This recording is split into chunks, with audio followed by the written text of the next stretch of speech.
Theorem आती है।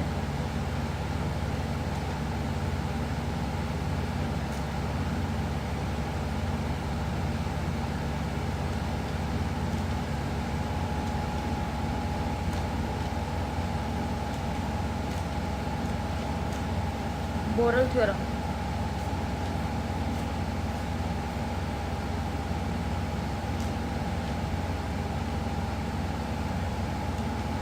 बोरल्स theorem क्या होती है?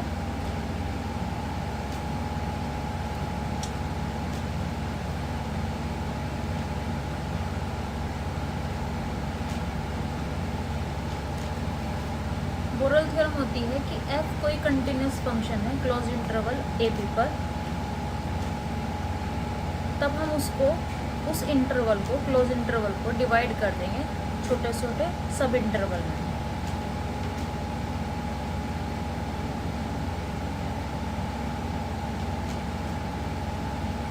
If f is continuous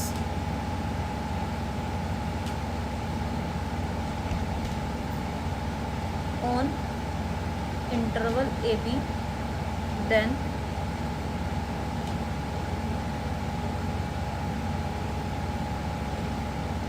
the closed interval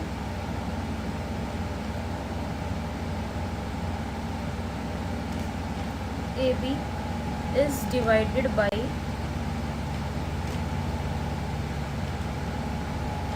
subinterval finite सब इंटरवल। फाइनाइट सब इंटरवल में इसको डिवाइड कर देंगे, और जैसे हमने इसको डिवाइड कर दिया x1 और x2 में, तो हम क्या लिखेंगे? Function of x1 minus function of x2 and उसका मोड लेस देन आएगा एप्सिलॉन। ये होती है बोरल theorem.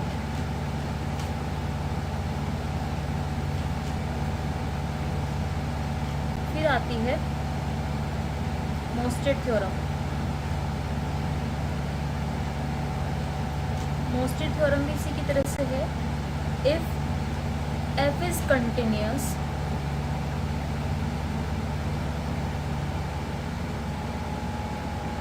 On AB, then it attains supremum and infimum at least once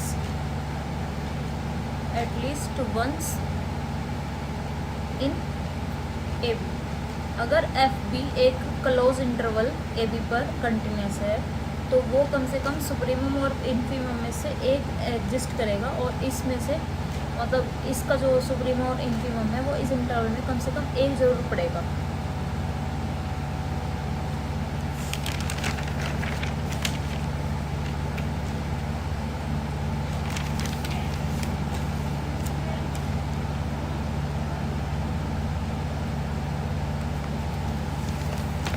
फिर आते हैं यूनिफॉर्म कंटिन्यूटी पे।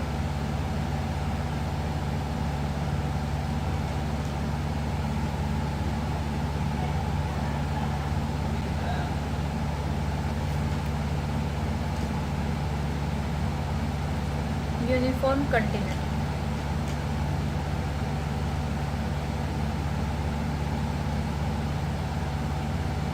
इसमें होगा if f is a continuous function on x1 x2,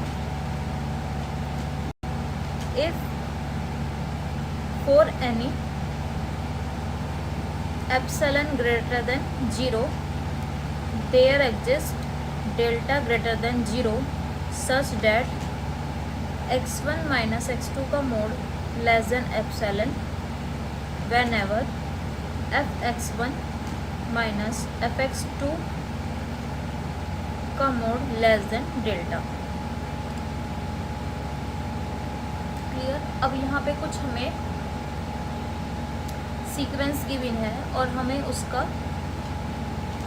sequence ये बतानी है कि वो कन्वर्जेंट है या डाइवर्जेंट है।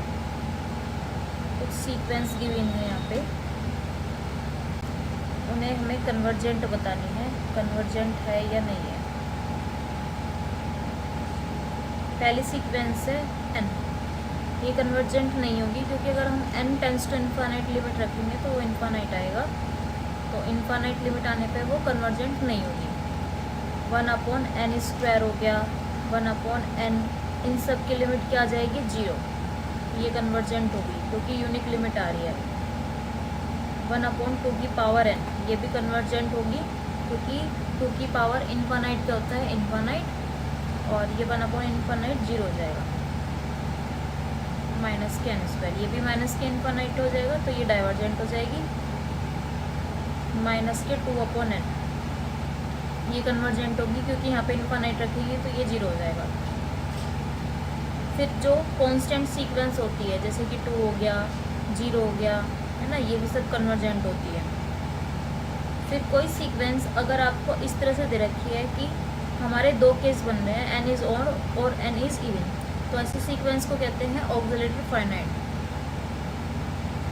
ऐसी सीक्वेंस को क्या कहेंगे, भले चाहे n ऑड हो या इवन हो, लेकिन उसकी वैल्यू रहेगी 0 की। ये सीक्वेंस कन्वर्जेंट है।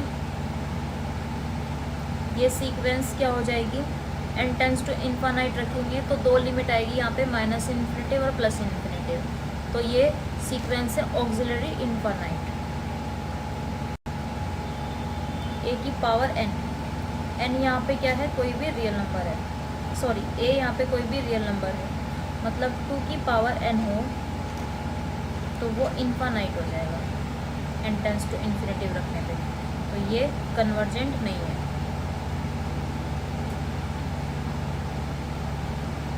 फिर है कि जो बाउंडेड सीक्वेंस होती है, बाउंडेड सीक्वेंस जो होती है वो क्या करती है, यूनिक लिमिट रखती है, और अगर यूनिक लिमिट है तो वो बाउंडेड सीक्वेंस होगी, ठीक है, और बाउंडेड सीक्वेंस है तो वो कन्वर्जेंट होगी। बट अगर कन्वर्जेंट है तो बाउंडेड होना ज़रूरी नहीं है, कन्वर्जेंट। क्लियर, बाउंडेड है तो यूनिक होगी, यूनिक लिमिट होगी, यूनिक लिमिट है तो बाउंडेड होगी, बाउंडेड है तो कन्वर्जेंट होगी, बट इसका कन्वर्स होना ज़रूरी नहीं है।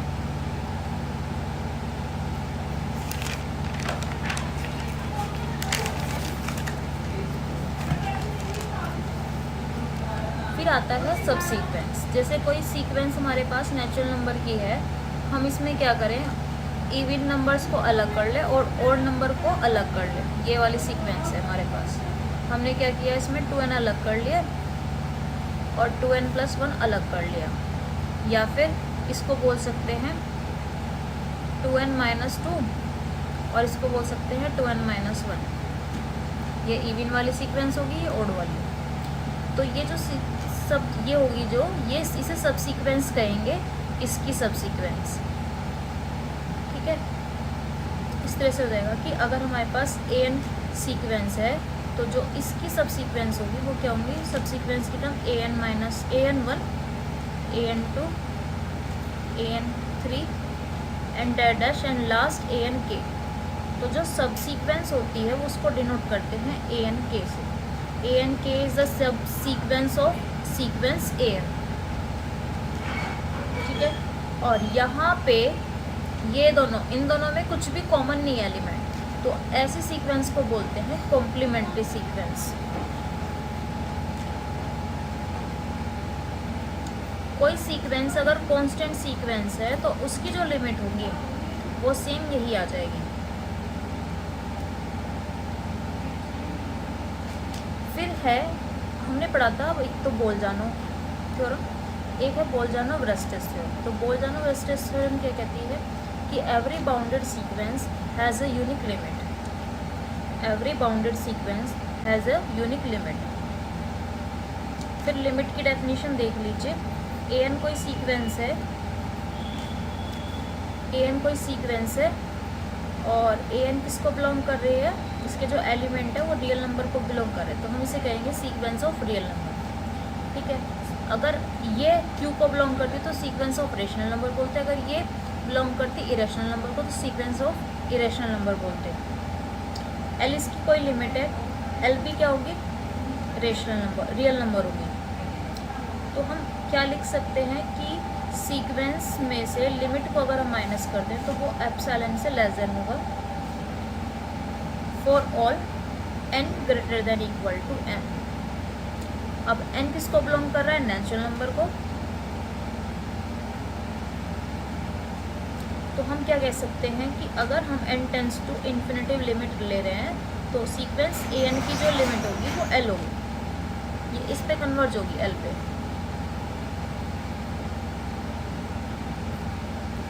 Every convergent sequence is bounded sequence, but bounded sequences does not necessary convergent sequence. Convergent sequence is bounded sequence और bounded sequence ज़रूरी नहीं है convergent हो। यहाँ पे ऐसे देखते हैं, ये सीक्वेंस कन्वर्जेंट है, लिमिट इसकी 0 आ रही है यूनिक, और यूनिक लिमिट आ रही है तो उसका वो बाउंडेड होगी, क्योंकि इसकी सुप्रीमम भी 0 ही होगा और इन्फीमम भी 0 होगा। नहीं, इसका जो इन्फीमम होगा वो 1 से स्टार्ट हो रहा है ना, 1/2 एंड लास्ट में 0 होगा, तो इसका जो इन्फीमम है वो 0 है और सुप्रीमम ये है, तो दोनों एग्जिस्ट हो रहे हैं। इसका मतलब ये सीक्वेंस बाउंडेड होगी। तो कन्वर्जेंट सीक्वेंस बाउंडेड होती है, बट बाउंडेड सीक्वेंस कन्वर्जेंट नहीं होती। और कन्वर्जेंट तब होगी जब वो यूनिक लिमिट रखे। ये इफ़ एंड ओनली इफ़ का रिजल्ट है। कन्वर्जेंट है तो वो यूनिक लिमिट रखेगा, if and only if it has unique limit.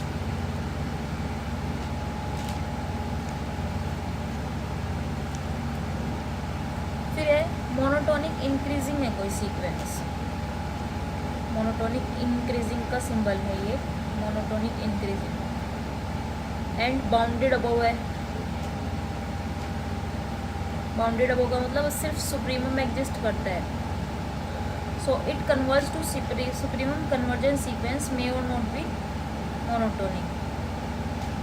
तो वो जो सीक्वेंस कन्वर्ज होगी ना, तो वो किस पे से कन्वर्ज होगी? इसके सुप्रीमम पर कन्वर्ज होगी। इट्स कन्वर्ज टू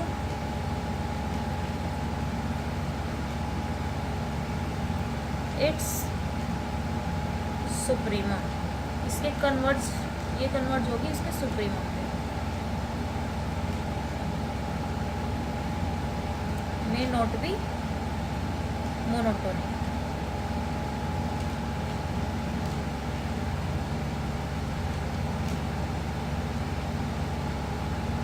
फिर यहाँ पे कुछ अलजेब्रा दे रखे हैं सीक्वेंस की लिमिट की।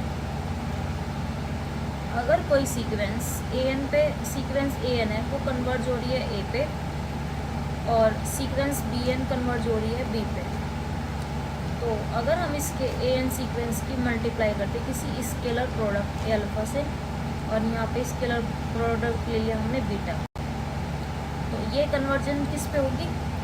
Alpha b plus beta b पे। दो सीक्वेंस का जो डिवीज़न है वो किस पे कन्वर्ज होगा? a/b पे। ना तो ये 0 के इक्वल होना चाहिए, ना ये 0 के। अगर ऐसा हो जाएगा, 0 हो जाएंगे, तो वो हो जाएगा डज नॉट एग्जिस्ट। किसी सीक्वेंस का जो मोड है वो किस पे कन्वर्ज होगी? a पे, a के मोड पे। फिर सीक्वेंस कोई 1/n है वो 0 पे कन्वर्ज होगी। Sequence n tends to infinitive, n की पावर 1/n, इसकी लिमिट हो जाएगी 1। और अगर यहाँ पे n की जगह इन्फानाइट आ जाए, बाकी सब सेम रहे, तो उसकी लिमिट हो जाएगी 0।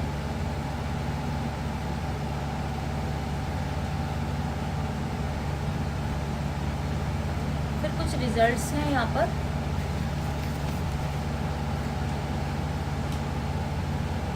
Infimum of sequence an less than equal to limits inferior, limit inferior बड़ा होगा और इन्फीमम छोटा होगा। फिर less than equal to limit superior less than equal to supremum of A N. फिर इसी तरह से यहाँ पे लिमिट एन, इसका मतलब है एन टेंस टू इन्फिनिटी, यहाँ पे limit inferior M A N N less than equal to, यहाँ पे दोनों पे बार है, या एक पे नीचे बार है एक पर ऊपर बार है, तब भी इधर वाला ही बड़ा होगा। लिमिट सुप्रियर किसके इक्वल होता है? Superior L. और इसी तरह से अगर लिमिट इंफीरियर है तो उसको क्या बोल सकते हैं? इन्फीमम ऑफ लिमिट, सभी लिमिट के कलेक्शन का इंफीरियर।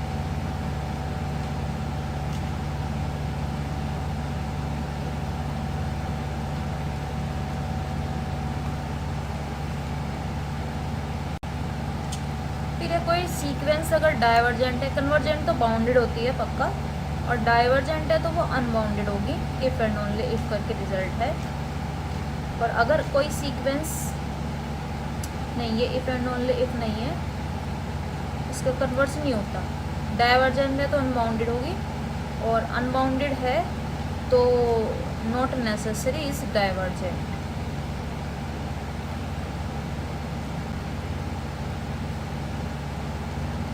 डाइवर्जेंट है तो नो लिमिट, मतलब इन्फानाइट तक जाएगा, और नो लिमिट है तब जरूरी नहीं है कि डाइवर्जेंट हो, कन्वर्स प्रूफ नहीं होता इसका। फिर नेक्स्ट स्टेटमेंट है limit A N plus one, sequence में नेक्स्ट टर्म ऐड कर दिया हमने, और यहाँ पे भी इंफीरियर है, यहाँ पे भी इंफीरियर, इसके अपॉन में है ए एन, मतलब ऊपर है sequence A N plus one और नीचे sequence A N less than equal to limit inferior A N की पावर वन अपॉन एन, और यहाँ पे क्या आ जाएगा? Less than equal to limit superior A N की पावर वन अपॉन एन, और यहाँ पे क्या आएगा? Limit superior of A N plus one, N है ये, अपॉन ए एन। ठीक है, नेक्स्ट स्टेटमेंट है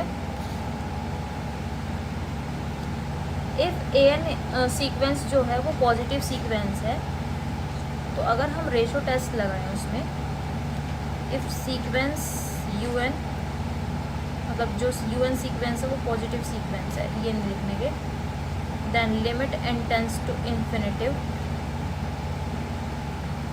you N plus one upon U N exist, एक तो ये एग्जिस्ट करेगा और किसके इक्वल हो जाएगा? Limit N tends to infinitive A N की पावर वन अपॉन एन के।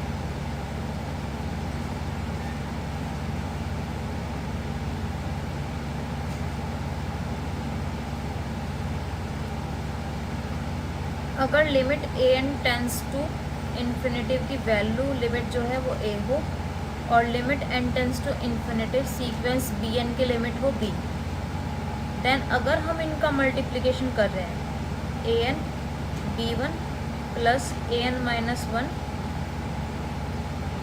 B two A N minus two B three, and last में ए वन और बी एन, अपोन में आ जाए एन, तो जो इसकी लिमिट होगी वो होगी ए इंटू बी। इसी तरह से यहाँ पे तो हमने लिया एन और वन, अगर हम लें A one B one A two B two and last में A N B N upon N, उसकी भी जो लिमिट है वो क्या आ जाएगी? इस पूरे का एन ए बी आएगी।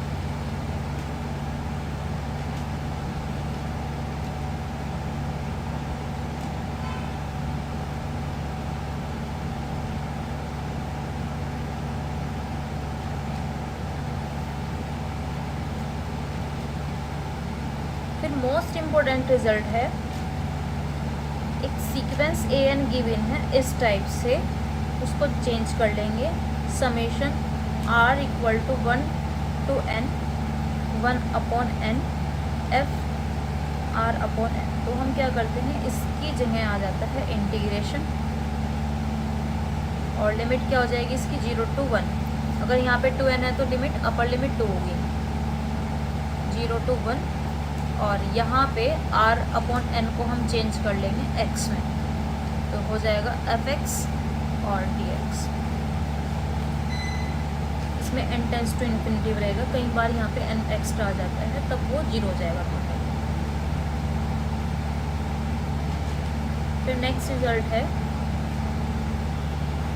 Limit n tends to infinitive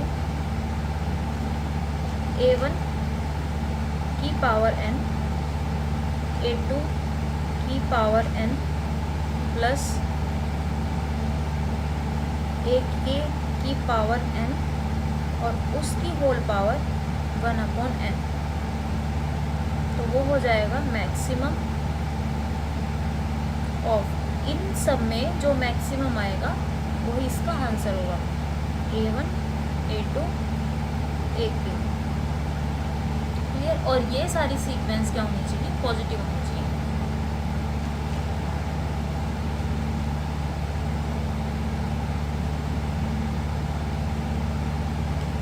फिर बाउंडेड थ्योरम है कि बाउंडेड थ्योरम क्या कहती है, इफ f(x) इज कंटिन्यूस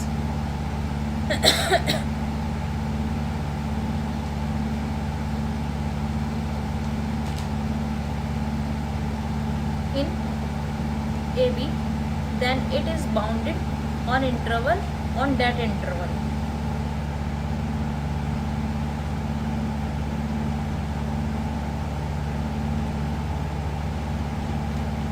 फिर जैसे सीक्वेंस ऑफ रियल नंबर आया था, इसी तरह से सीक्वेंस ऑफ नेचुरल नंबर होता है। सीक्वेंस ऑफ नेचुरल नंबर में क्या होगा कि उसमें तो यहाँ पे सीक्वेंस ऑफ रियल नंबर में यहाँ पे आर आ रहा था, यहाँ पे क्या आएगा, एन आएगा, एन टेंस टू एस।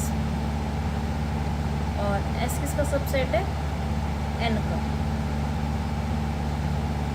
ठीक है, मतलब ये छोटा सेट है और ये बड़ा सेट है।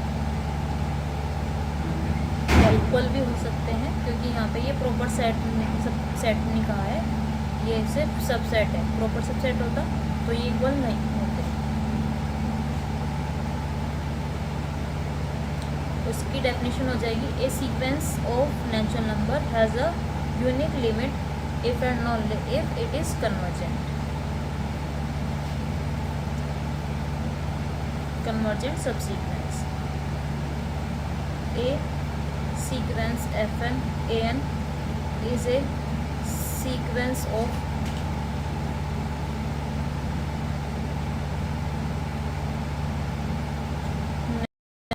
number if and only if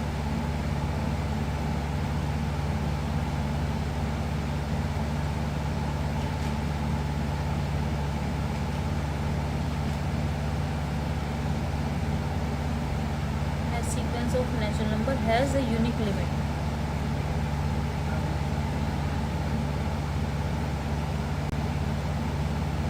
has a unique limit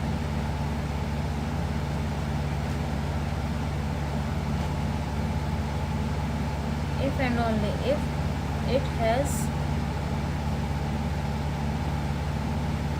convergent subsequence।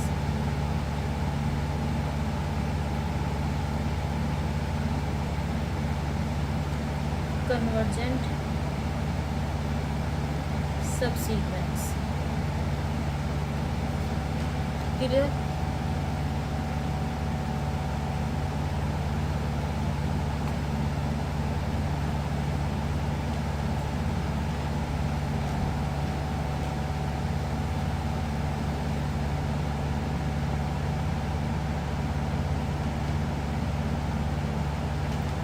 एक सीक्वेंस है नेचुरल नंबर की, वो डाइवर्जेंट होगी इफ़ एंड ओनली इफ़ अगर वो कोई भी लिमिट पॉइंट नहीं रखनी, सेम वही रियल नंबर की तरह।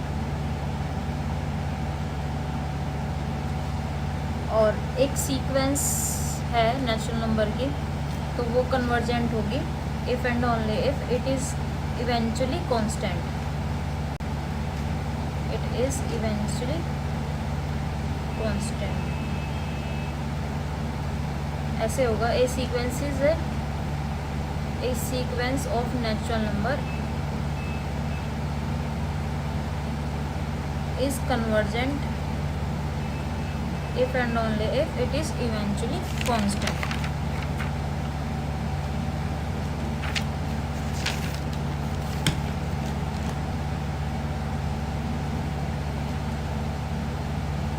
फिर इसी तरह से आता है sequence of rational number. f कोई सेट है और यहाँ पे q हो जाए और यहाँ पे x आ जाए। x किसका सबसेट होना चाहिए? q का। तो ऐसे सीक्वेंस को क्या कहेंगे? Sequence of rational number. इस टाइप से होगी वो सीक्वेंस 1 मतलब जो उसका डेनोमिनेटर होगा वो किस में आएगा? डेनोमिनेटर 10 के फॉर्म में आएगा, 10 की पावर n स्क्वायर। और जो n की वैल्यू है वो स्टार्ट होगी 1 से लेके k तक। इस टाइप से वो सीक्वेंस मिलेगी आपको, जैसे 1/100 हो गया, 1/1000 हो गया। इस तरह से ये सीक्वेंस किसकी होगी? रेशनल नंबर की सीक्वेंस होगी।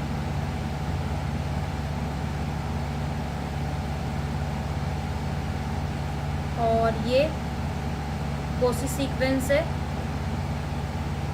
और कन्वर्ज टू किस पे है? इरेशनल नंबर पे।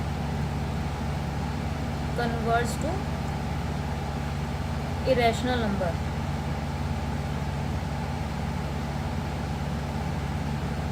क्लियर? अब इसके बाद देखिए कोसी सीक्वेंस क्या होती है।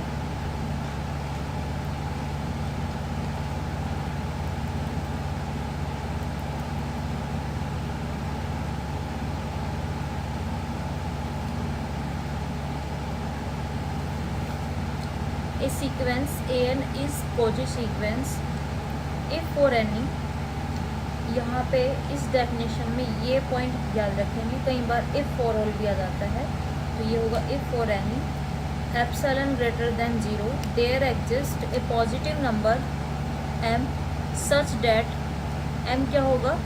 m हमेशा n से greater than n greater than m होगा। और इस तरह से लिखेंगे इसको sequence an minus sequence am का completely mod less than epsilon whenever n greater than equal to m को। तो कोई सीक्वेंस अगर कोसी सीक्वेंस है तो बाउंडेड होगी, बट बाउंडेड है तो कोसी सीक्वेंस नहीं होगी। Kosi sequence always bounded sequence, but bounded sequence does not necessary Cauchy sequence।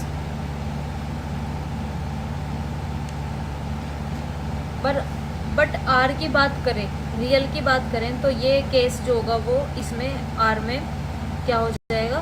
if and only if हो जाएगा। Cauchy sequence if and only if bounded R के में बात करें, ये हमेशा मीट्रिक और टोपोलॉजी में होगा।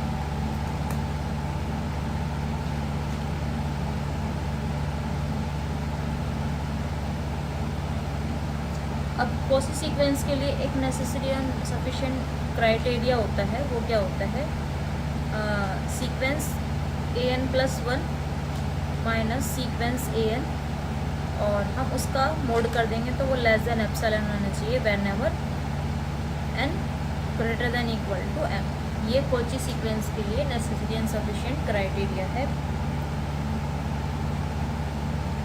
अब एक मोस्ट इम्पोर्टेंट रिजल्ट है जो कि बहुत बार यूज़ हो चुका है। अगर इस तरह से आ जाए, आपको इस तरह से मिले limit n tends to infinitive a की पावर b, मतलब सपोज आपको ऐसे मिल रहा है limit n tends to infinitive, यहाँ पे fn आ जाए और उसकी पावर आ जाए gn। दोनों ही n के फंक्शन हैं।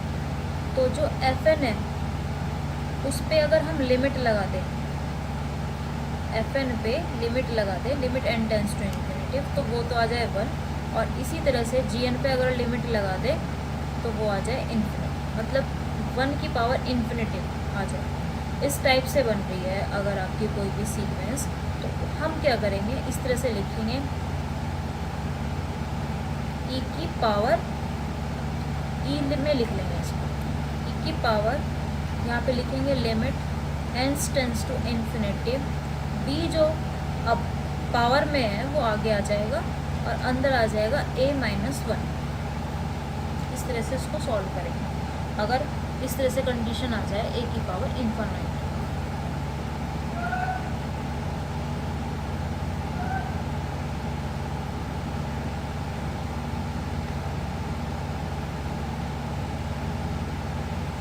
फिर एक और है कि अगर एक सीक्वेंस an है वो कन्वर्ज हो रही है a पे, और सीक्वेंस जो है वो लिमिट b से ग्रेटर देन है, तो हम क्या कहेंगे कि a greater than equal to b के होगा।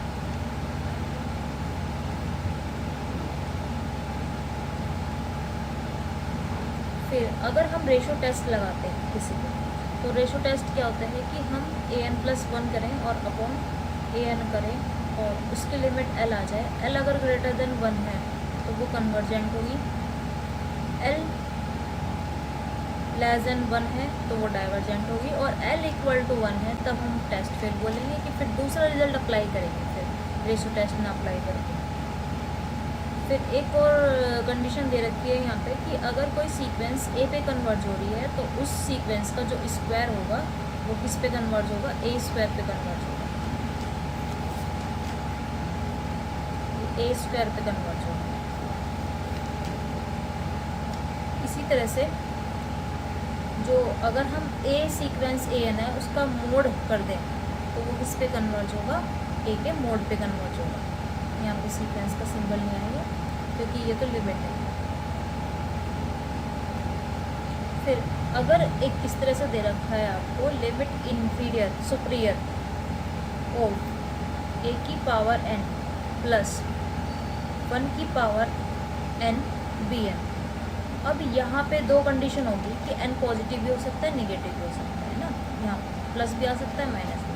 तो हम इसको कैसे लिखेंगे, लिमिट an का सुपीरियर, और यहाँ पे एक बार सुपीरियर आ जाएगा bn के ऊपर, एक बार इन्फीरियर आ जाएगा, और उसे लिखेंगे हम मोड में, लिमिट bn, और एक बार हमने सुपीरियर ले लिया और एक बार हम ले लेंगे इन्फीरियर, लिमिट bn, और यहाँ पे ले लिया हमने inferior.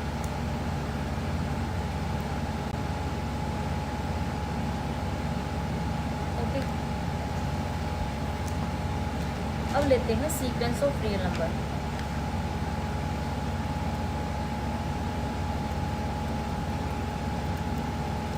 Sequence of real number में हम कैसे लिखेंगे, ऐसे लिखेंगे f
पैड नहीं चल रहा।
टेक्निकल इश्यूज आ गया।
देखिए हम पढ़ रहे थे सीक्वेंस ऑफ रियल नंबर। अगर कोई फंक्शन है हमारे पास f और वो फंक्शन है r2x और x किसका सबसेट है, r का, तो हम क्या कहेंगे, वो सीक्वेंस जो होगी हमारी सीक्वेंस ऑफ रियल नंबर होगी। तो हम इसको किस तरह से लिख सकते हैं, summation n equal to 1 to infinity an।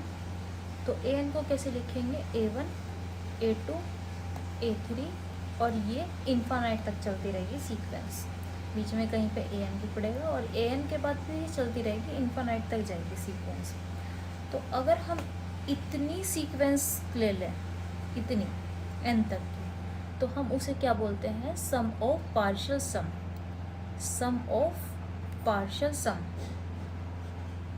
Sequence of partial sum, sorry sequence of partial sum, मतलब थोड़े से सम ले लिए हमने उसमें से, और शॉर्ट में इसको बोलते हैं SOPS, sum of partial sum, sequence of partial sum. Okay, अब यहाँ पे कन्वर्जेंट की बात करें, एक हमने सम ले लिया सीक्वेंस का सम है an, वो कन्वर्जेंट कब होगा, ये नेसेसरी कंडीशन होती है अगर सीक्वेंस an क्या आ जाए, टेंस टू 0 आ जाए। तो ये एक सीरीज़ की नेसेसरी कंडीशन होती है कन्वर्जेंट के लिए, कि उस सीरीज़ में हम सीक्वेंस ले लेंगे, मतलब उस सीरीज़ का sum of partial, sequence of partial sum ले लेंगे और उसका हम क्या करेंगे, लिमिट लगाएंगे, तो वो लिमिट 0 आनी चाहिए। अगर वो 0 पे कन्वर्ज हो रही है,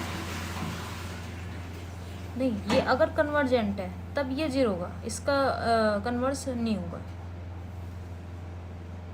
जैसे सीक्वेंस ऑफ कोस 1/n लिया हमने, तो वो क्या होगा, इज़ नॉट कन्वर्ज, क्योंकि अगर हम सीक्वेंस कोस 1/n ले लें तो वो डज नॉट एग्जिस्ट आएगा, 0 पे तो कन्वर्ज ही नहीं हो रहा, तो यहाँ पे क्या आ जाएगा, ये नॉट कन्वर्जेंट। अब इसकी बात करें तो ये भी नॉट कन्वर्जेंट, इसकी बात करें तो ये भी नॉट कन्वर्जेंट, क्योंकि यहाँ पे हम लगाएंगे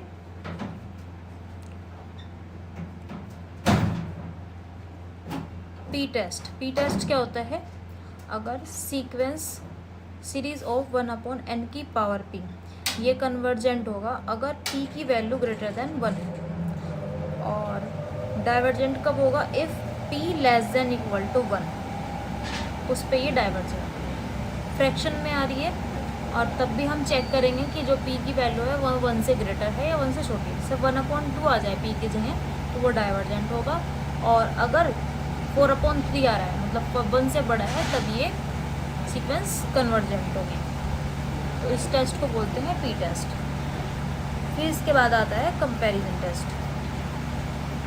कंपैरिजन टेस्ट कब लगता है, जब दो सीक्वेंस दे रहे हैं हमें और दोनों क्या हो, पॉजिटिव सीक्वेंस।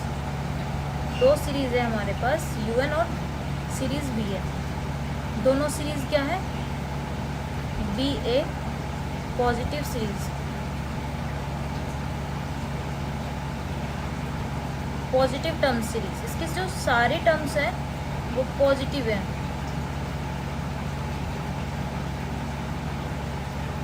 तो अगर हम इसको डिवाइड कर रहे हैं इस तरह से, तो एक तो वो आना चाहिए, यूनिक लिमिट आनी चाहिए, ठीक है। और अगर हमारे पास वीएन कन्वर्जेंट है, एक ये भी होता है कंपैरिजन टेस्ट, वीएन कन्वर्जेंट है, देन क्या होगा, यूएन भी कन्वर्जेंट होगा। और उल्टा लेंगे तो मतलब U N is divergent, then V N is convergent, V N is divergent. इसको ऐसे करेंगे और यहाँ पे है ना हम वीएन को भी चेक करते हैं,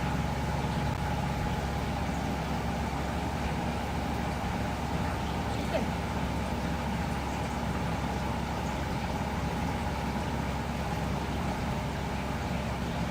कोई सीरीज ऐसे दे रखी है, सीरीज m 1 to इन्फिनिटिव, और यहाँ पे n 1 to infinitive 1 upon m plus n का स्क्वायर, क्या हो जाएगा, ये डाइवर्जेंट होगा।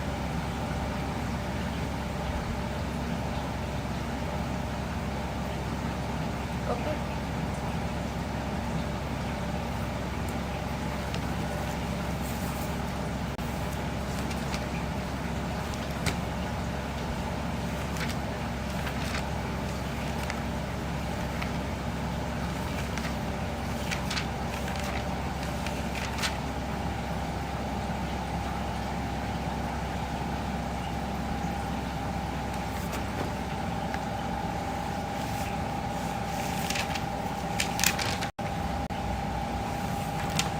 फिर आता है कोची कंडेंसेशन टेस्ट। एक सीरीज़ है हमारे पास ए एन, और उसके जो सारे टर्म्स हैं वो पॉजिटिव होनी चाहिए। तो सीरीज़ ए एन और सीरीज़ 2 की पावर n ए एन दोनों क्या करेंगे, एक जैसे ही बिहेव करेंगे। मतलब अगर ये सीरीज़ हमारे पास कन्वर्जेंट है तो ये सीरीज़ भी हमारे पास कन्वर्जेंट होनी चाहिए, और ये सीरीज़ अगर डाइवर्जेंट है तो ये सीरीज़ भी डाइवर्जेंट है। तो अगर कहीं पे हमें इस तरह से मिल रहा है सीरीज़ 2 की पावर n ए एन, तो फिर हम सीरीज़ सिर्फ ए एन को चेक करेंगे। मतलब क्या चेक करेंगे कि जो सीक्वेंस ए एन है वो 0 पे कन्वर्ट होनी चाहिए। फॉर एग्जाम्पल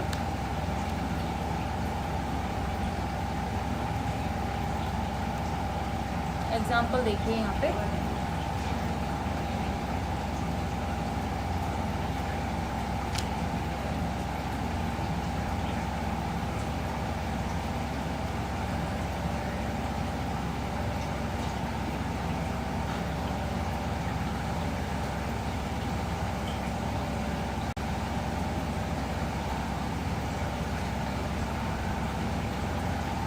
सीरीज गिवन है 1 अपॉन n log n और उसकी होल पावर p। ये डिपेंड करेगा p पे। अगर p ग्रेटर देन 1 है then series will be convergent, and p less than equal to वही है जो कंपैरिजन टेस्ट में था या p टेस्ट में था, वही है सेम। बस अगर इस तरह से 1 अपॉन n log n की पूरे की पावर होल p दे रखा है, ये कई बार ये पावर यहाँ पे भी दे देते हैं, सो कोई फ़र्क नहीं पड़ता।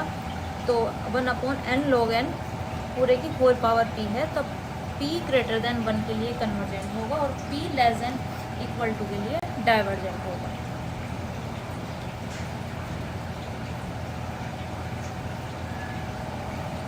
फिर इसके बाद इसी तरह से एक सीरीज और गिवन है, n tends to 1 to infinity 3 to infinitive 1 upon n log n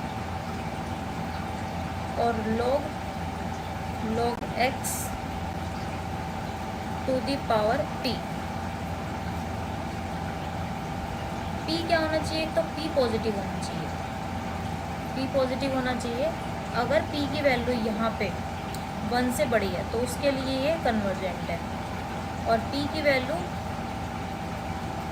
1 से छोटी है, 1 के इक्वल है और 0 से बड़ी हो तो उसके लिए ये डाइवर्जेंट होता है। फिर एक बात याद रखनी है आपको, e की power pi always greater than pi की पावर e।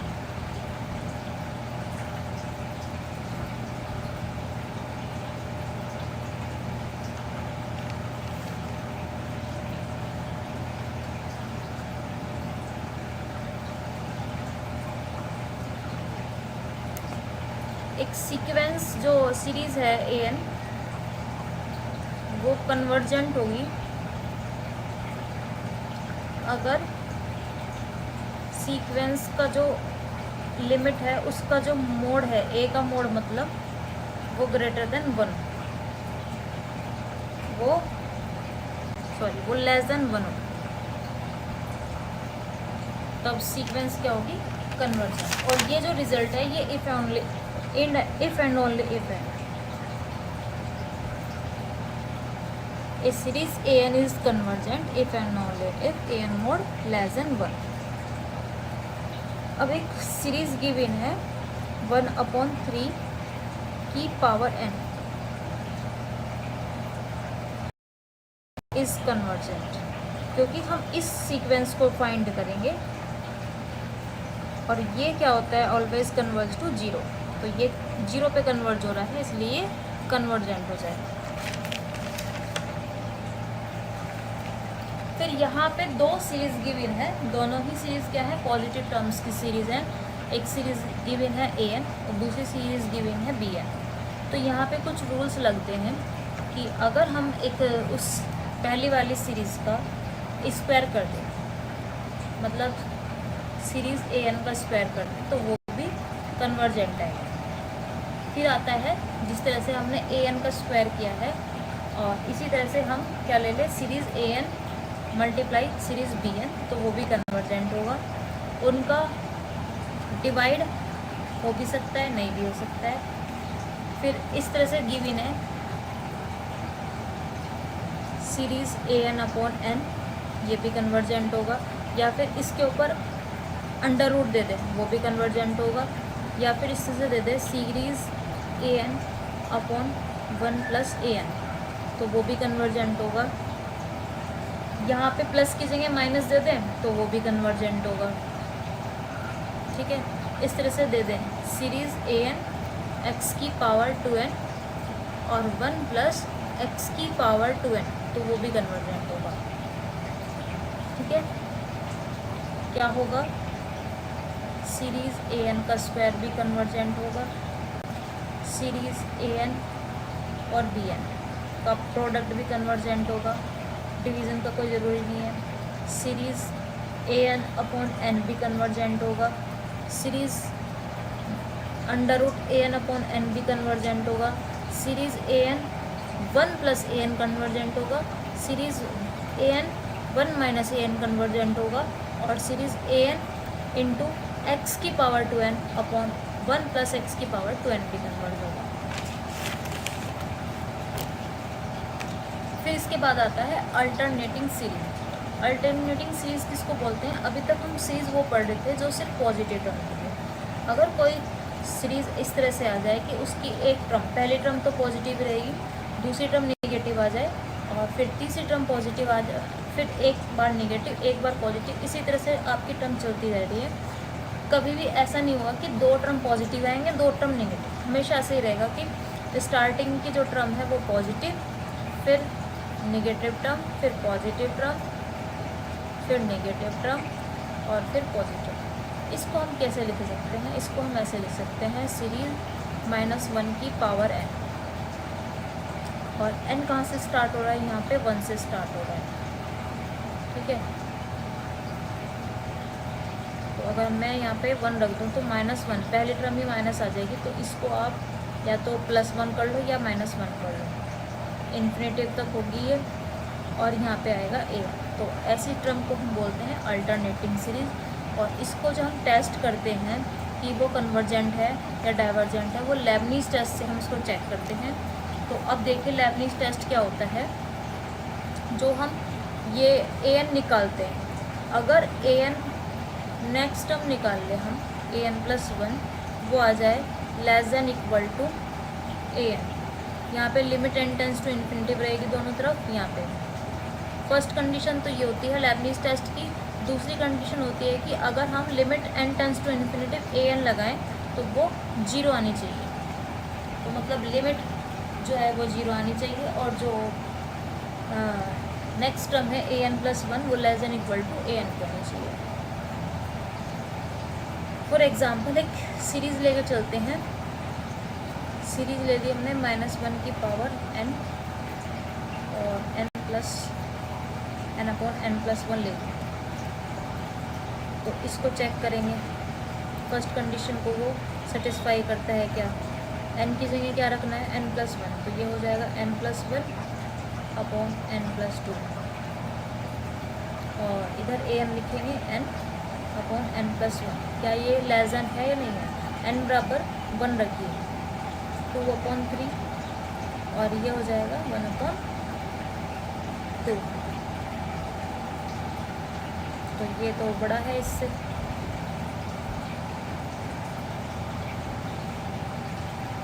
तो फर्स्ट कंडीशन को सेटिस्फाई नहीं कर रहा है तो कन्वर्जेंट नहीं है। फर्स्ट कंडीशन को ही नहीं सेटिस्फाई कर रहा, दूसरी लेके देखते हैं।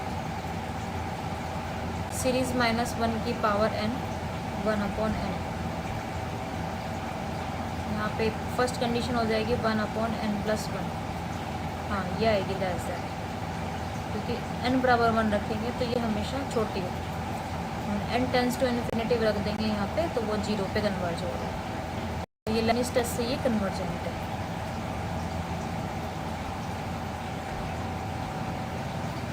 इसी तरह से n की जगह अगर n+1 आ जाता तब भी वो कन्वर्जेंट होती है, ठीक है। या फिर इस तरह से आ जाता n³ + 3n²,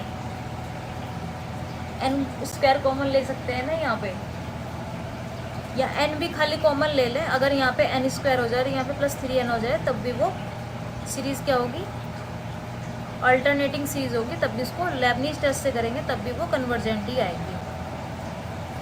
अच्छा, इस तरह की सीरीज जो होंगी वो कन्वर्जेंट नहीं होने की, क्योंकि इसका एक एक्स्ट्रा करें तो यहाँ पे n+2 आ रहा है और यहाँ पे n+1, तो ये तो हमेशा ग्रेटर देन होगा, तो ये कन्वर्जेंट नहीं होगा अकॉर्डिंग टू लेबनिज़ टेस्ट।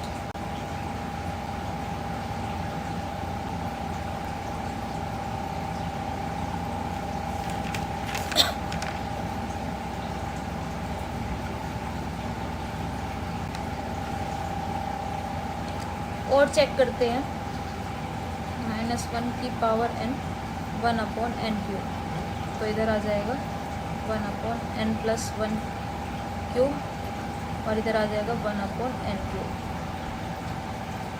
n बराबर 1 रखिए तो ये 1 हो जाएगा, और ये रखेंगे यहाँ पे n बराबर 2,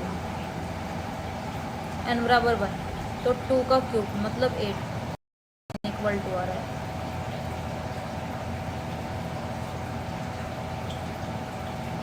ठीक है, फर्स्ट कंडीशन को भी सेटिस्फाई कर रहा है और सेकंड कंडीशन को तो सेटिस्फाई कर रहा है। ये सीक्वेंस 0 पे कन्वर्ज हो रही है।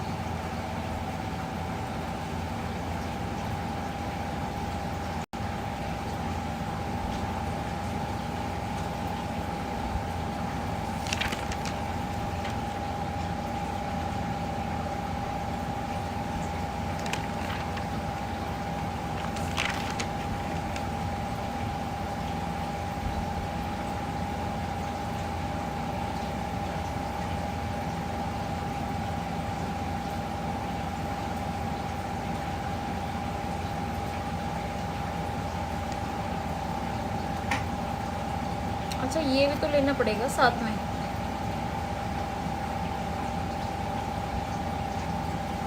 UN तो ये पूरा होगा ना, UN तो ये पूरा होगा, तो ये पूरा लेना पड़ेगा साथ में। तो यानी कि यहाँ पे आएगा -1 की पावर n+1 और यहाँ पे आएगा -1 की पावर n। तो n बराबर 1 रख रहे हैं तो पॉजिटिव हो रहा है और ये आ रहा है नेगेटिव, तो ये तो लेस देन इक्वल टू तो होने का ही नहीं, तो कन्वर्जेंट नहीं है ये। इसका मतलब इनमें भी हमने मिस्टेक्स की है, इसमें यहाँ पे ये नहीं होना चाहिए, तब करें। अगर ये आ रहा है ना तो इसका मतलब क्या होगा, अगर मान लो ये आ भी जाता तो फिर क्या होता, -1 की पावर n+1 और यहाँ पे -1 की पावर n। ठीक है, तो मतलब ये तो पॉजिटिव हो जाएगा बट ये नेगेटिव होगा, तो तब भी नहीं वेरीफाई कर रहा वो फर्स्ट इक्वेशन को। ठीक है, तो साथ में ये भी लेना पड़ेगा आपको। कई बार खाली ऐसे भी दे देते हैं, तो तब भी आप यही बोला रूल अप्लाई करेंगे, दोनों इक्वेशन लगाएंगे लेबनिज़ टेस्ट की। अब इसके बाद आता है डीएलएमबर्ट रेशो टेस्ट। डीएलएमबर्ट रेशो टेस्ट दो तरह से करते हैं बच्चे। एक तो होता है कि अगर आपको सीक्वेंस ए एन दे रखी है तो बच्चे क्या करते हैं, limit N tends to infinitive a की ए एन प्लस वन को ऊपर रखेंगे और ए एन को नीचे रखेंगे। और एक ऐसे भी करते हैं कि ए एन को ऊपर रखेंगे और ए एन प्लस वन को नीचे रखेंगे। तो अगर हमें क्या करना चाहिए, हमेशा ए एन प्लस वन को ऊपर रखना चाहिए, क्योंकि आगे जो टेस्ट आएंगे उसमें भी हमें क्या करना पड़ेगा, ए एन प्लस वन को भी ऊपर रख के करना पड़ेगा। तो आपको क्या करना है कि ए एन प्लस वन को ऊपर रखना है, ए एन को नीचे रखना है और लिमिट को चेक करना है। अगर लिमिट वन से छोटी आ रही है तो वो कन्वर्जेंट होगा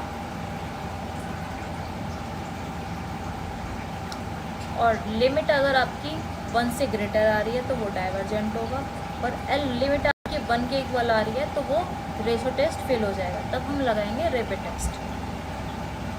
ये डीएलएमबर्ट रेशो टेस्ट है।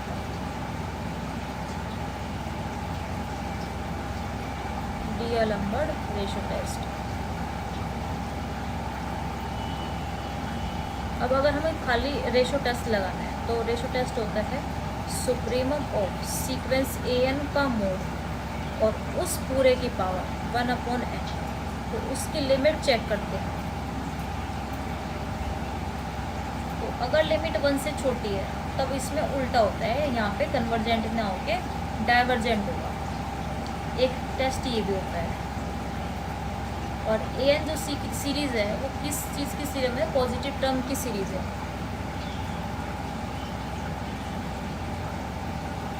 फिर मैंने बताया था कि हमें रेशो टेस्ट में क्या करना है, ए एन प्लस वन को हमेशा ऊपर रखना है। इससे इस फॉर्मूले से आप रेडियस भी निकाल सकते हैं, रेडियस ऑफ कन्वर्जेंस निकालते हैं ना, तो उसका फॉर्मूला आप लगाएंगे 1/r और ए N plus one upon A N. तो इससे आपको याद रखिएगा कि आप हर क्वेश्चन में यही करेंगे। अगर आपने ये ऊपर रखा तो आप क्या लिखेंगे, फिर यहाँ पे आर को ऊपर लिखेंगे, मतलब आर अपॉन वन लिखेंगे, मतलब आर लिखेंगे, ठीक है। तो हमेशा आप इसको ही ऊपर रखना और यहाँ पे 1/r रखना। फिर जब लिमिट जो आएगी उसको हम उसका रेसिप्रोकल कर देंगे तो आर रेडियस ऑफ कन्वर्जेंस आ जाएगा। एक और फॉर्मूला होता है रेडियस ऑफ कन्वर्जेंस का, limit N tends to infinitive, यही चीज़ सुप्रीमम ऑफ एन के मोड की पावर 1/n। ये भी 1/r का फॉर्मूला है, रेडियस ऑफ कन्वर्जेंस का फॉर्मूला है। और r यहाँ पे ये वाला नहीं बनेगा, ये रेडियस है वो रियल था।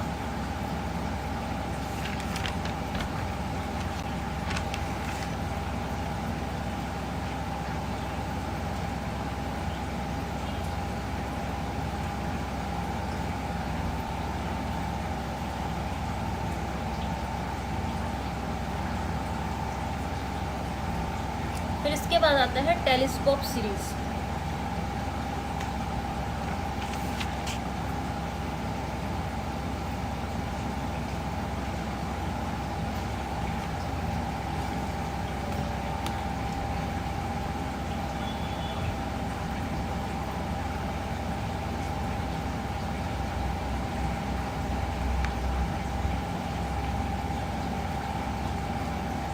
टेलीस्कोप सीरीज़ क्या होती है, अगर हमारे पास एक सीक्वेंस है ए एन और दो हमने यहाँ पे सीरीज़ ले ली, एक तो हमने बी एन क्या ली हमने, ए N plus one minus a N, और दूसरी सीरीज़ ली है हमने सी एन, वो ले लिया है इसका उल्टा, मतलब ए N minus a N plus one, ठीक है। तब हम क्या कहेंगे, इन दोनों सीरीज़ को टेलीस्कोप सीरीज़ कहेंगे और ये दोनों सीरीज़ कन्वर्जेंट होंगी if and only if series A N is convergent. Series B N and series A N is convergent if and only if series A N is convergent. Okay, और series A N और series B N और series C N को यहाँ पे कहेंगे telescope series.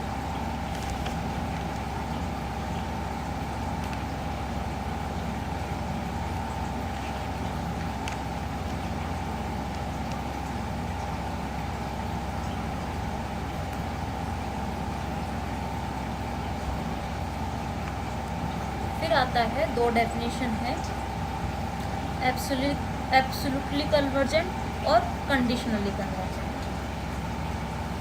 Absolutely convergent देखिए,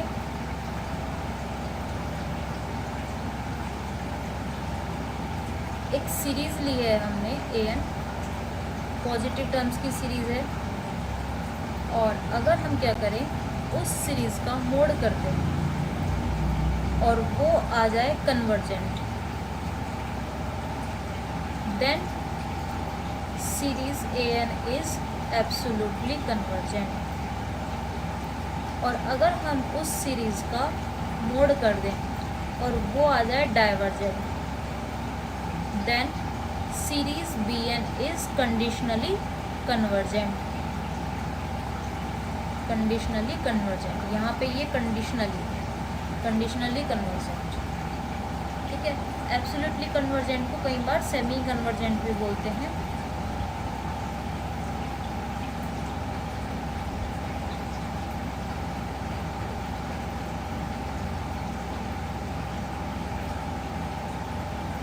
इस तरह से दे रखा है, कोई दो सीरीज है ए एन और बी एन, अगर ए एन छोटी और बी एन बड़ी है, इस तरह से है ए एन छोटी है और बी एन बड़ी है, या फिर दोनों इक्वल है, तो अगर ए एन एब्सोल्युटली कन्वर्जेंट है तो सीरीज बी एन भी एब्सोल्युटली कन्वर्जेंट होगी।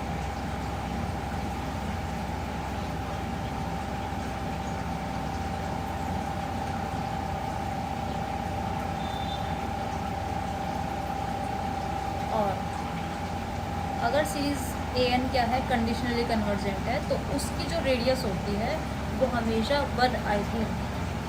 अगर series A N is conditionally convergent,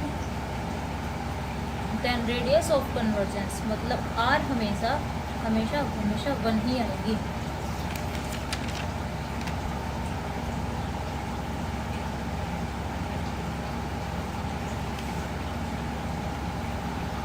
फिर है एक फॉर्मूला, बहुत खास फॉर्मूला है। अगर आपको अल्टरनेटिंग सीरीज को इस तरह से दे रखी है -1 की पावर n+1, और जैसे पी सीरीज टेस्ट होता है ना, इसी तरह से है ये, बस यहाँ पे -1 की पावर n+1 और ऐड हो रहा है, नीचे आ रहा है n की पावर p। तो हम इसे चेक करेंगे कि ये एब्सोल्युटली कन्वर्जेंट है या कंडीशनली डाइवर्जेंट, कंडीशनली कन्वर्जेंट है। दो कंडीशन होंगी इसकी, एब्सोल्युटली कन्वर्जेंट या फिर कंडीशनली कन्वर्जेंट। एब्सोल्युटली कन्वर्जेंट किस कंडीशन में होगा, जैसे वहाँ पे p ग्रेटर देन 1 पे क्या था कन्वर्जेंट, यहाँ पे p ग्रेटर देन 1 पे एब्सोल्युटली कन्वर्जेंट होगा, और p less than equal to 1 पे कंडीशनली कन्वर्जेंट होगा।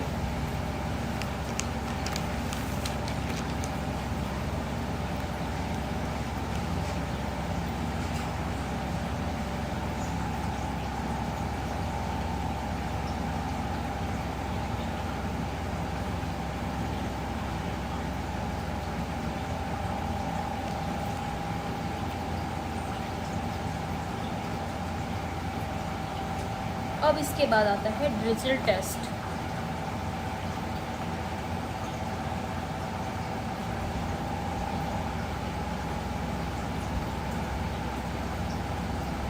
डिरिचल टेस्ट क्या कहता है, एक सीक्वेंस है a N is monotonic and convergent. अगर सीक्वेंस मोनोटोनिक है और कन्वर्जेंट, और एक सीरीज है बी एन क्या है बाउंडेड,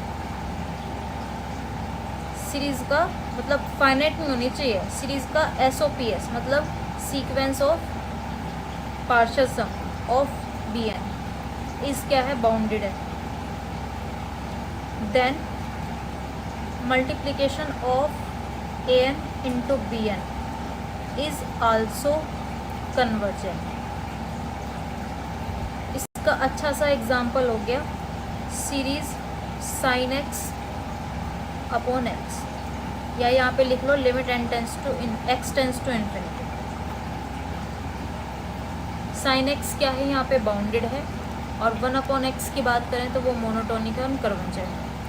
1 अपॉन एक्स में अगर आप एक लिमिट लगा देंगे ना एक्स टेंस टू इन्फिनिटी, तो वो क्या हो जाएगा, वो कन्वर्जेंट हो जाएगा, 0 पे लिमिट हो जाएगी उसकी। और साइन एक्स यहाँ पे क्या है, बाउंडेड है, और उन दोनों का अगर मल्टीप्लाई कर रहे हैं तो ये पूरा क्या हो जाएगा, ये बाउंडेड सीक्वेंस, ये कन्वर्जेंट सीक्वेंस होगी। और इसकी जो लिमिट है वो क्या आएगी, 0 आएगी। ठीक है, यहाँ पे आपको ये भी याद रखना है, इस पूरे की लिमिट जो ए एन की लिमिट है वो ही आएगी।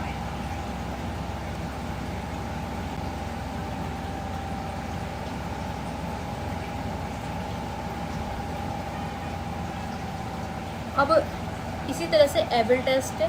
एबल टेस्ट में थोड़ा सा डिफरेंस क्या होता है, वहाँ पे यहाँ पे तो ए एन जो सीक्वेंस दे रखी है वो मोनोटोनिक एंड कन्वर्जेंट दे रखी है, वहाँ पे ये वाली सीक्वेंस कन्वर्जेंट की जगह आ जाएगा बाउंडेड,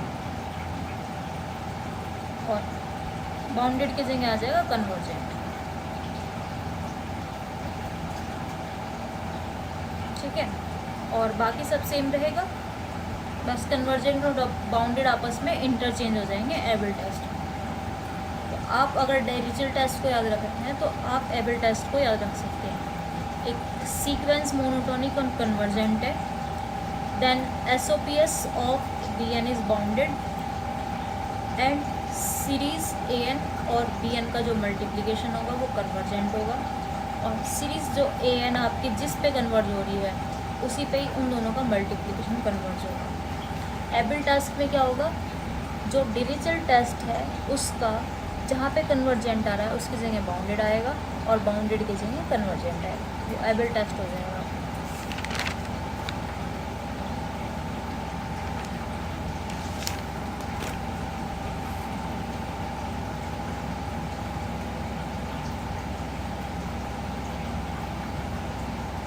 फिर इसके बाद 2 टेस्ट हैं, रेबे टेस्ट और लॉग टेस्ट। हमने जैसे रेशो टेस्ट किया था, रेशो टेस्ट में मैंने an+1 ऊपर लिया था, लेकिन यहाँ पे an को ऊपर लेना है। उसमें आप an को भी ले सकते थे ऊपर, an+1 अगर ये लेंगे तब रेडियस ऑफ कन्वर्जेंस ये लिखेंगे, और अगर ये लिया हमने लिमिट एन टेंस टू तो लगेगी दोनों, और ये लिया तो फिर हम r लेंगे रेडियस ऑफ कन्वर्जेंस। ठीक है, रेशो टेस्ट में अगर ये ऊपर लेते हैं तो L की वैल्यू <1 पे कन्वर्जेंट, और अगर उल्टा लेंगे तो L <1 पे कन्वर्जेंट होगा। ठीक है, ये याद रखना। अब हमारे पास रेबे टेस्ट कब लगता है, जब रेशो टेस्ट फेल हो जाता है। डी नंबर रेशो टेस्ट जब फेल हो जाता है तब रेशो टेस्ट लगाते हैं। वो क्या होता है, limit n tends to infinity, series है वही कोई an जो है पॉजिटिव टर्म्स की सीरीज़ है, और limit n tends to infinitive लगाएंगे। ऊपर यहाँ पे क्या रखेंगे, an ऊपर रखना है और an+1 नीचे रखना है, -1 कर देंगे इसमें से, और फिर इसमें पूरे में overall limit n tends to infinitive रखना है। बट इस चीज़ का याद रखना है, यहाँ पे क्या होना चाहिए, an ऊपर ही होना चाहिए। अगर आपने an नीचे रख दिया तो ये आपका आंसर तो सोल्व ही नहीं हो पाएगा। ठीक है, तो इसकी लिमिट अगर L आ रही है >1, उस पर ये कन्वर्ज होगा। अगर आपने ये याद रख लिया तो दूसरा अपने आप याद हो जाएगा। L<1 पे डाइवर्जेंट और L=1 पे टेस्ट फेल हो जाता है। फिर लगाते हैं रेबे टेस्ट फेल होने के बाद कौन सा टेस्ट लगाते हैं, फिर देखिए लॉग टेस्ट। लॉग टेस्ट कब लगेगा, जब लिमिट लॉग में आए या e की पावर एक्सपोनेंशियल में आए, सीरीज़ है आपकी an पॉजिटिव टर्म की सीक्वेंस है, और उसकी लिमिट वही है। अगर L की लिमिट जो है 1 से बड़ी आ जाए तो कन्वर्जेंट होगा, L जो है 1 से छोटी आए तो इसमें भी वही सेम है, लेकिन बस क्या ऐड हो जाएगा यहाँ पे n log, इसमें भी an ऊपर आएगा और an+1 नीचे आएगा। और -1 नहीं होना है इसमें, और limit n tends to infinity आएगी। और ये पूरा ओवरऑल अगर l की जो वैल्यू है वो ग्रेटर देन 1 पे आ रहा है कन्वर्जेंट, ये याद हो गया तो दूसरा अपने आप याद रख लोगे। l लेस देन 1 पे डाइवर्जेंट, और l इक्वल टू 1 पे लॉग टेस्ट फेल हो जाता है।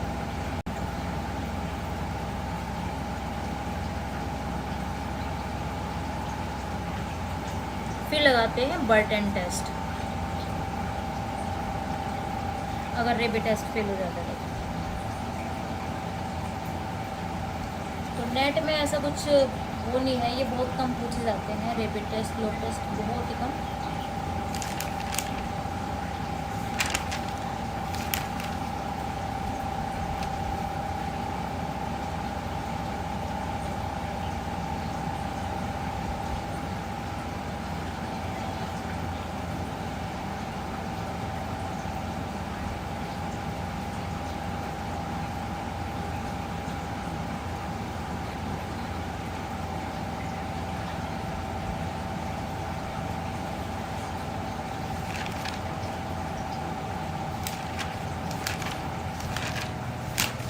इसके बाद फंक्शन को भी हम आज ही ख़त्म करेंगे।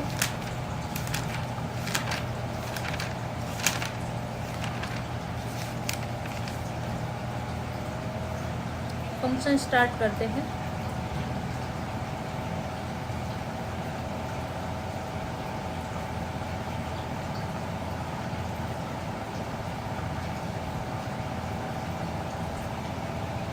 फंक्शन क्या होगा? फंक्शन एक मैपिंग होगी, दो सेट है हमारे पास ए और B. Every element of A is assigned to unique element of B, B के यूनिक एलिमेंट से असाइन हो रहा है। अगर ए में यहाँ पे कोई भी एलिमेंट एक्स्ट्रा आ रहे हैं, जैसे मान लो 1 असाइन हो गया बी से के साथ, मतलब जुड़ गया है, इसकी 2 की इमेज मतलब बी आ रही है, और यहाँ पे कोई एलिमेंट एक्स्ट्रा आ गया 3, तो उसको हम फंक्शन नहीं कहेंगे। ठीक है, अब इसके बाद फंक्शन वही 1 1 2 1 2, मतलब ये आपके फर्स्ट चैप्टर में आ चुका है।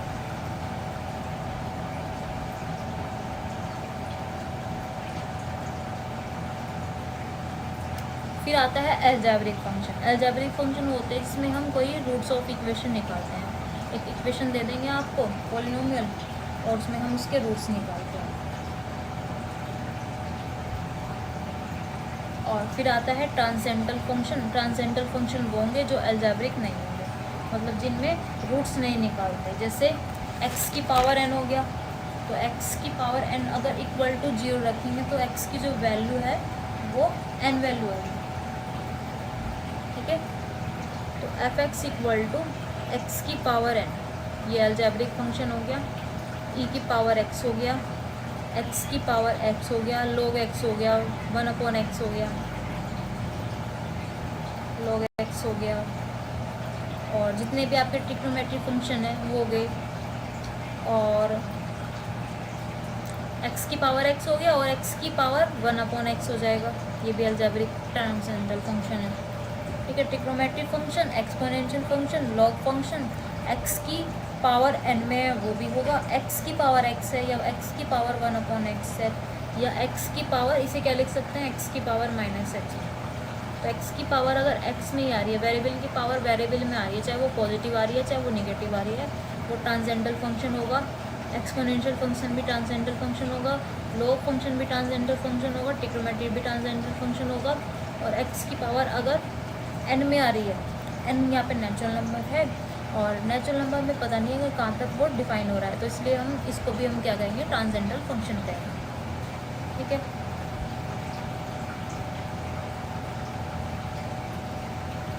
फिर इसके बाद आता है composition of function. Composition of function में ये होता है कि अगर हमने 3 सेट ले लिए, अक्षित x पानी चाहिए, x y z, तो अगर एक मैपिंग जा रही है f से x से y पे, तो हम f फंक्शन को क्या कहेंगे, x from x to y। और दूसरी मैपिंग जा रही है g y to z, then g is a function from y to z, then a mapping from x to z, it will be, उल्टा लिखेंगे, मतलब अगर जा रही है यहाँ से तो जी ओ एफ जो मैपिंग है वो कहाँ से कहाँ पे है, x to z, और इसको इस तरह से लिखते हैं x इक्वल टू z, ठीक है। इसको इस तरह से लिखेंगे F x equal to Y, इसको इस तरह से लिखेंगे जी वाई का जो जी मैपिंग होगी वो z होगी, इस तरह से लिखेंगे। और अगर हम उल्टा ले लें, इससे z से x ले लें तो हम उसको बोलेंगे एफ हो जाए,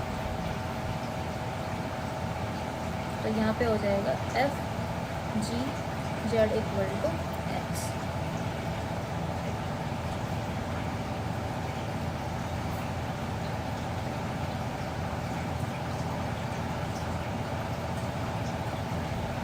ठीक है, फिर उसके बाद है ना कुछ डोमेन वगैरह आते हैं, जैसे अगर कोई भी फंक्शन आपको इस तरह से दे दे f x equal to 2x, तो पहले हम चेक करेंगे x की क्या वैल्यू पे ये एग्जिस्ट नहीं कर रहा। तो अगर हम x की वैल्यू 0 रखें तो ये फंक्शन हमारा एग्जिस्ट नहीं हो रहा है, क्योंकि इनफाइनाइट हो जाएगा। तो इसकी सारी ही वैल्यू एग्जिस्ट हो रही है लेकिन 0 एग्जिस्ट नहीं हो रहा। तो अगर हम इसका डोमेन फाइंड करने लगे तो डोमेन क्या फाइंड होगा कि रियल नंबर में से हमने ओनली 0 को माइनस करना, तो वो इसका डोमेन हो जाएगा। तो किसी भी फंक्शन का जो हम डोमेन फाइंड करते हैं वो इस तरह से फाइंड करते हैं।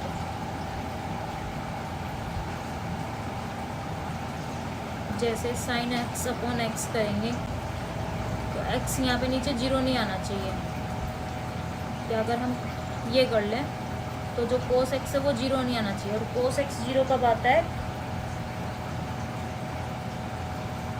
यहाँ पे 90 डिग्री पर 270 में। तो एक्स की वैल्यू क्या नहीं होनी चाहिए, 90 डिग्री नहीं होनी चाहिए, मतलब π/2 नहीं होनी चाहिए, और क्या नहीं होनी चाहिए, 3π/2 नहीं होनी चाहिए। ठीक है, तो x पूरा एक पीरियोडिक हो सकता है पर x की वैल्यू ये नहीं होनी चाहिए। ठीक है, और भी बहुत सारी वैल्यूज आएंगी। इसके बाद 5π/2 भी आएगी, ये भी नहीं होनी चाहिए। 7π/2 भी आनी चाहिए, ये भी होनी चाहिए।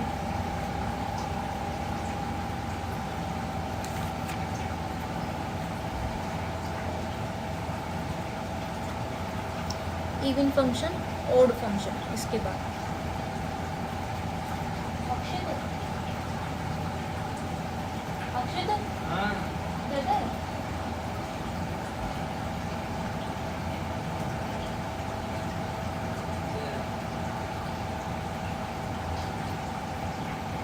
इवन फंक्शन और ओड फंक्शन। तो इवन का मतलब क्या है कि अगर कोई फंक्शन हमारा मान लो इस तरह से दे रखा है, हम इसमें x की वैल्यू -x पुट कर दें तो क्या हो जाएगा, साइन -x, और साइन में क्या होता है, माइनस बाहर निकल जाता है। तो इसको हम फिर से क्या लिख सकते हैं, -f(x). तो अगर -x रखने पर बाहर माइनस आ जाए तो उसको तो हम ओड फंक्शन कहें। इवन फंक्शन का ये ओड फंक्शन हो गया अगर इस तरह से आ जाए। इवन फंक्शन का एग्जांपल लेते हैं cos x, f(x) equal to cos x। तो हमने अगर x की जगह -x रख दिया तो वो क्या हो जाएगा, cos -x। तो क्या आ जाएगा, ये cos x आ जाएगा। ठीक है, तो cos x को फिर से क्या लिख सकते हैं, f(x) लिख सकते हैं। तो अगर कोई फंक्शन हमने x की जगह -x रख दिया और उस पर कोई इफेक्ट ना पड़े तो ऐसे फंक्शन को इवन फंक्शन बोलते हैं, नो इफेक्ट।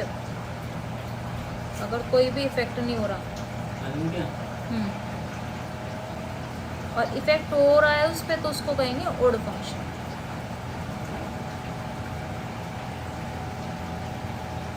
इसके हम इवन ओड फंक्शन के और भी एग्जांपल ले सकते हैं। f(x) equal to 1/x, x हो गया,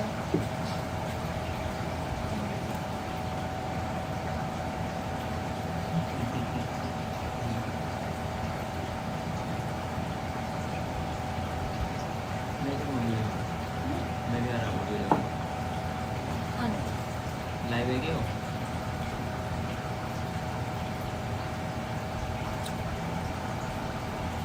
कोई भी फंक्शन हो अगर उसकी पावर स्क्वायर हो जाए 4 हो जाए ना, इवन पावर हो जाए तो इवन फंक्शन होगा, ओड पावर हो जाए तो ओड फंक्शन होगा। मोड एक्स भी हमेशा इवन फंक्शन नहीं होता है, क्योंकि हम पॉजिटिव ले लें चाहे नेगेटिव ले लें कोई इफेक्ट नहीं पड़ता।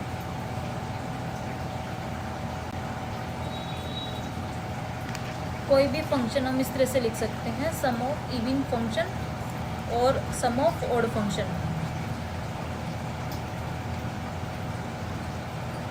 अच्छा, अगर कोई एफ एक्स और इवन फंक्शन है और हमने उसका डिफरेंशिएट कर दिया, तो डिफरेंशिएट जो उसका डेरिवेटिव होगा वो ओड फंक्शन होगा। और कोई फंक्शन अगर ओड फंक्शन है और उसका हमने डेरिवेटिव कर दिया, तो जो उसका डेरिवेटिव होगा वो इवन फंक्शन होगा। इसी तरह से इंटीग्रेशन भी होता है कि अगर कोई फंक्शन इवन फंक्शन है, हम उसका इंटीग्रेशन कर दें तो वो ओड फंक्शन हो जाएगा, और कोई फंक्शन अगर ओड फंक्शन है तो अगर हम उसका इंटीग्रेशन कर दें तो वो इवन फंक्शन हो जाएगा। फिर आता है पीरियोडिक फंक्शन। पीरियोडिक फंक्शन में क्या होता है कि अगर हमने किसी में अल्फा ऐड कर दिया और उस पर कोई इफेक्ट ना पड़े तो वो होगा पीरियोडिक फंक्शन। इसका एग्जांपल हो गया F x equal to sine X. X की जगह अगर हम यहाँ पे 2 पाई लिख दें, एक्स प्लस 2 पाई, तो देखो कोई फ़र्क नहीं पड़ने का, साइन एक्स प्लस 2 पाई हो गया। 2 पाई का मतलब हो गया कि एक राउंड लगा के फिर से इसी उसमें पहुँच गया, फर्स्ट क्वाड्रेंट में, फिर से इसी क्वाड्रेंट में पहुँच गया। ठीक है, तो साइन एक्स ही हो जाएगा। तो ये हमारा इवन पीरियोडिक फंक्शन हो गया।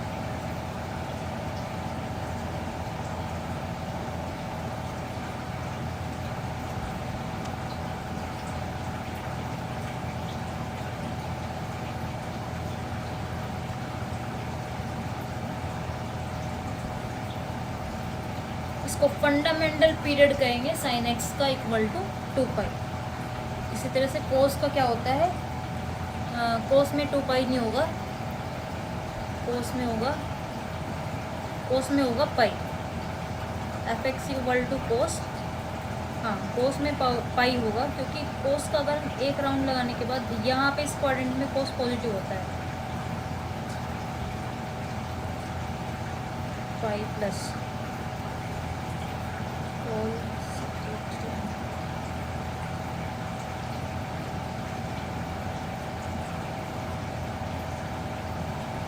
यहाँ पे अगर 2x ले लें तो कोस पाई प्लस 2x।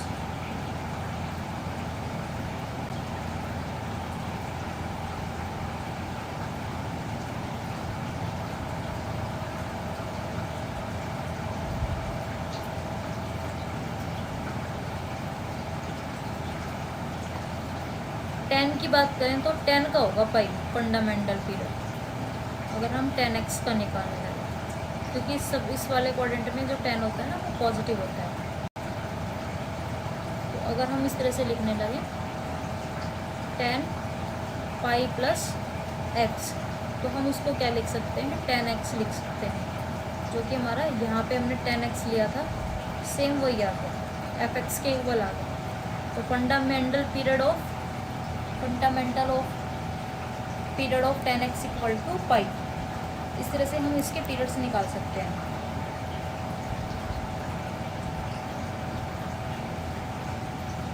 इसी तरह से जो पीरियोडिक का जो सम होता है वो पीरियोडिक हो भी सकता है और नहीं भी हो सकता है।